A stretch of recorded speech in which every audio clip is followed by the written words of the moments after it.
Hey guys, welcome back. So this week's video, I'm gonna share with you guys how I designed my dream job and how I made it my reality. Last week's video, I talked about how to make time like magic, basically how to be productive and manage your time properly to be the most effective and efficient you can be. And the most important thing that I spent literally 5 minutes talking about is you need to know what's most important to you. And I think very similarly with this topic of finding your dream job and dreaming your dream job, it's okay to not know what exactly your dream job is, because I'm gonna let you guys in on a little secret. I had no idea what it was and I still really don't know what it is. I'm just kind of doing things and things are just kind of coming together.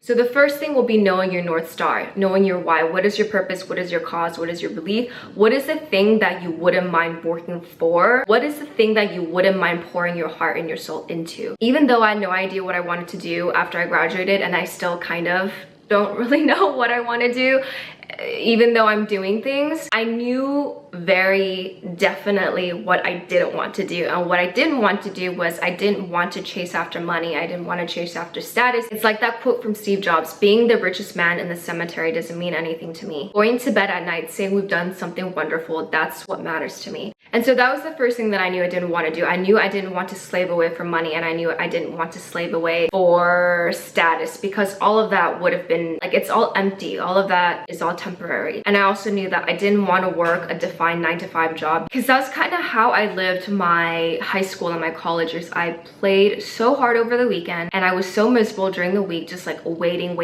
for the weekend. I'll be so happy that the weekend was here. I just remember one day I was just thinking to myself, wow, I don't like this. I don't like how I'm just living for the weekends, literally just being so sad and upset during the week that I'm not partying and having a good time and I'm just living for the weekend. And I don't know, it's like, it's not a good way to live. I just remember thinking to myself, I want to live every day as if it were Friday or Saturday or Sunday. Every day should feel like the weekend, because I should be loving and thriving and just so excited to be alive and so excited to be doing what I love, and everything that I do should be positive and happy and makes me want to be a better person. And so that was kind of when the seed was just planted of these are all things I didn't want to do. And also a lot of my friends had graduated already. They're working these like outwardly very glamorous corporate jobs and consulting and banking and all the things that you can imagine that people are like, wow, it's such a good job to have. Oh, it's like jobs that society is like, yes, you should get those jobs. But I knew the other side of the story, which was how unhappy and how unsatisfied they actually were. I knew definitely what I didn't want to do, and I kind of had an inkling of what I did want to do. I wanted to do something that was meaningful. I wanted to work for something that I truly believed in, something that I could really stand behind. And I knew that I wanted to help people in any capacity if I could. But see, the thing with this is like, again, I actually didn't know what it was gonna be. Like me graduating from college in 2014, if you're like Rowena, you're gonna start making YouTube videos and you're gonna work at a media company and do the things that you're doing now, I'd be like, what? I didn't go to business school to do YouTube, and I didn't go to business school to work at a media company. So life is funny sometimes in the way that it works out. It's just, life surprises you if you let it. And so let me just show you guys a clip from last week's video of what I guess like what I define as like what's the most important thing to me. My spiritual practice, Falun Dafa, which includes meditation, qigong, being a better person. It really, to me, is just like continual self-betterment. Like, how can I continually look inward and reflect and do better and be better as a person? So that's number one. Number two is my family. Number three is helping others. So everything that I do revolves around that. How can I be a better student of my spiritual practice? How can I be a better daughter? How can I design my life in a way where I can see my parents often? And how can I continually help and serve others in a way where I can encourage them to chase their dreamies of dreams and to not feel like they're alone in whatever it is that they're doing? Because for the majority of my college years and post-college years, I felt really stuck and alone and lonely, and just, I don't know, not many people talked about something like this. So because I knew what was most important to me, I was able to design my life in a way where what I did for work is aligned with my spiritual practice. And what I did with work allowed me to have flexibility to see my family as much as I want. And what I do for work also allows me to help other people as much as I can by doing what I love. So going back to your North Star, going back to your why, your guiding light, your purpose, your cause, and your belief. So even though I didn't know exactly what it is that I wanted to do, looking back, I've always had a question that kind of guided me. Question upon graduation that I had for myself was, how do you live a meaningful life? Like, how does one live a meaningful life? What does it mean to live a meaningful life? With that, I started kind of poking at different ways of looking at that question. Is like, I want to do something that's meaningful with work. Like, I want a meaningful job. I want meaningful relationships with people. I want meaningful relationships with my parents, with everything that I touch, with every person, with every interaction that I have, every opportunity that I have. I want to make sure it's meaningful. That question was the question that led me to reconnect with my spiritual belief. After I reconnected with my spiritual belief and I answered that question of how do I live a meaningful life, the question became, how can I share what I've learned and share the path that I've been on with others to show them that something like this is possible. Like, you can do whatever you want to do if you really try hard enough, and you can find the things you want to find. You can discover the gems within yourself and the magic in the universe. That just got really woo-woo and like wild really quickly. But no, like, we can all find the answers to the questions that we have. And so what I was trying to say with all of that was what opened me up to asking for help, I guess, in various forms. I don't think I've ever like actually asked someone for help back then, but I started reading a lot more. I started being open to things. I started humbling myself and telling myself, like, you actually don't have all the answers, because maybe our generation does that to us when we're like super entitled and we think we know everything, but like we don't know anything.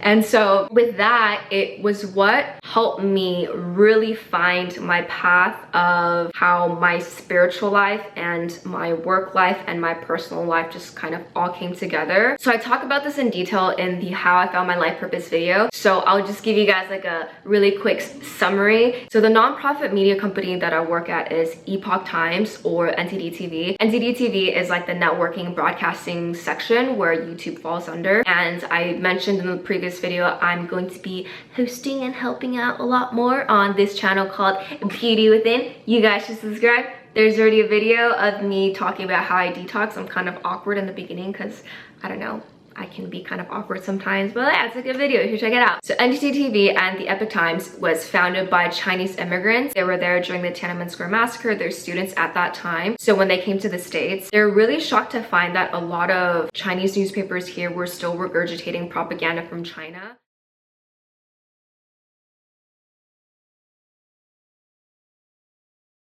This was kind of like the inception, the idea behind how the media company was founded and why it started, to bring truthful and censored news to the Chinese people. And over the years, it grew to become a global media. My mom was actually the one who introduced me to the company. She's like, hey, you should go to New York. There's a job opening. You should apply for it, see what happens. Even though I had no idea what I would get myself into, intuition, my gut was just telling me, go to New York. Things are gonna happen. You don't know what it is yet, but that's just where you need to be. So I guess that's 1.5, or that's like the second thing of trust yourself and trust your gut, because our knowing side, I believe all of us have a knowing side that's just more connected to the universe. It knows what's best for you. Like, we innately know what's best for ourselves. We need to trust ourselves a little more often. And so with that, I didn't know much about the media, but I knew what it stood for. I knew the principles of why it exists and why it's doing the things it's doing. Since the newspaper started as a Chinese newspaper, they still have a lot of special coverage on Chinese economics, Chinese business, Chinese politics, Chinese human rights issues. And with all of that, the most important thing for me is human rights issues in China, especially the persecution of Falun Dafa or Falun Gong. If you follow me on Instagram, I was in Washington, D.C. last week to kind of just raise awareness about the persecution that's going on overseas, because the practice advocates for continual self-betterment. It advocated for constantly looking inward as opposed to projecting things outward or like blaming things externally. And it pulls a lot from Buddhism, where it's like how to detach yourself and why it's important to let go of attachments to worldly things. The practice caught on super quickly in China, and the students grew from 100 to over 100 million within a decade. And the Chinese government, being Chinese government, got threatened or they got scared, and so they started a nationwide crackdown as well as a propaganda campaign. And that's kind of the backstory of how the persecution started. So if I lived in China, doing what I do, wanting to be a good person, talking about the things I'm talking about on this channel, sharing my spiritual belief, I can be, this is gonna be kind of heavy, I can be jailed, I can be raped, I can be tortured, I can be killed for just practicing what I practice, wanting to better myself and wanting to help myself be healthier and help myself be more mentally stable and calm. We do meditation and Qigong. Qigong is kind of like, I'd say Tai Chi, if you guys kind of know Tai Chi, or it's like kind of like regulating the energy in your body. So it's, I guess, like maybe yoga. It's like kind of like yoga. It's definitely not like yoga, but it's kind of similar, if I can make some parallels. Yeah, like if I lived overseas, very horrible things can happen to me. With all of this being said, the reason why I'm so, like, I feel so strongly about all of this is, so in college I was really lost, I was really stuck, I was really hopeless. Like, I don't know, like I didn't really see hope in the world, like I didn't really see hope for myself.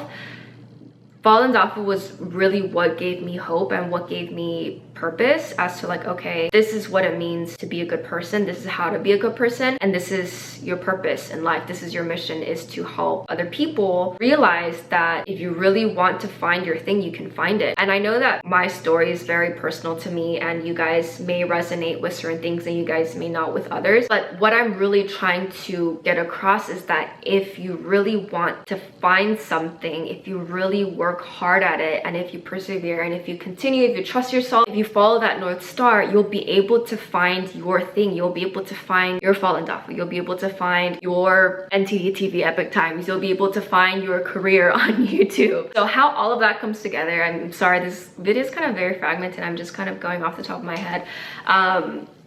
But some of you guys say you like this, so I hope you guys like this. We'll see with the views. So for those of you who are wondering, this is why I couldn't put this section at the end of the last video, because it would have taken like 20 minutes for me to fully explain how and why my job is so important to me, that I would be willing to work 15-16-hour days to be at the office, because I know I'm working towards something that's greater than myself, and I know I'm working towards something that's super important to me, that I'm willing to sacrifice everything else besides the 3 most important things to me: spiritual practice, family, work, or just helping people. Work, same thing. To me now it's like synonymous. I don't know, I just feel like when you are older and when I need to chill out, I will, but now that I'm young, I can do these things. Well, of course, just trying to live the most balanced life, where the moment I feel like I'm like gonna tip over, I just, you know, take a day for myself to just do my self-care things and watch my own self-care videos and clean my apartment and, you know, do the things I know will help me relax and help me de-stress. And so yeah, I think the last point, so like the first thing is knowing your North Star, the second thing is trusting your gut, and I think the third thing is, along with the second point of trusting yourself and trusting your gut, I think, okay, I'm gonna read you guys a quote. All right, so camera just shut off. But we're back. Okay, so I'm gonna read you guys a quote. Your time is limited, so don't waste it living someone else's life. Don't be trapped by dogma, which is living with the result of other people's thinking. Don't let the noise of others' opinions drown out your own inner voice. And most important, have the courage to follow your heart and intuition. They somehow already know what you truly want to become. Everything else is secondary. Trust yourself. And the last thing, by the way, these two are both from Steve Jobs, because I think he's the man. He helped me so much when I was in my early 20s, when I was really trying to figure out what I wanted to do. Okay, last quote. You can't connect the dots looking forward, you can only connect them looking backward. So you have to trust that the dots will somehow connect in your future. You have to trust in something, your gut, destiny, life, karma, whatever. This approach has never let me down and has made all the difference in my life. Again, like, it's okay to not know what you want to do. As long as you know what you don't want to do, that's a great start. I think like sometimes as humans, as overachievers, as, I don't know, people who feel like they're destined to do great things or who want to do great things, all of the above, it's important to remind myself that we don't always need to know where we're going for us to take the first step. And I think that's the most important thing, is taking that first step, even if you don't know where it will lead you. But oftentimes those are the best steps we can take, because more often than not, it leads us somewhere very wonderful. Yeah, if I can do it, you guys can honestly do it. No, but really, seriously, I'm looking straight at your eyeballs, staring at your beautiful face. If I can do this, you can totally do this. Maybe not exactly what I'm doing, but finding meaningful work, finding a meaningful life, finding something worth fighting for, these are all things that are very possible, and these are all things that you can do despite what voices in your head or family members or peers or any negative things might be telling you. You can do it as long as you have faith in yourself and you are working towards something that's greater than yourself. And I think that's what's most important. And I will leave it as that. Okay, I'll see you guys in the next week's video. Bye. Goodbye. Goodbye. Okay, bye.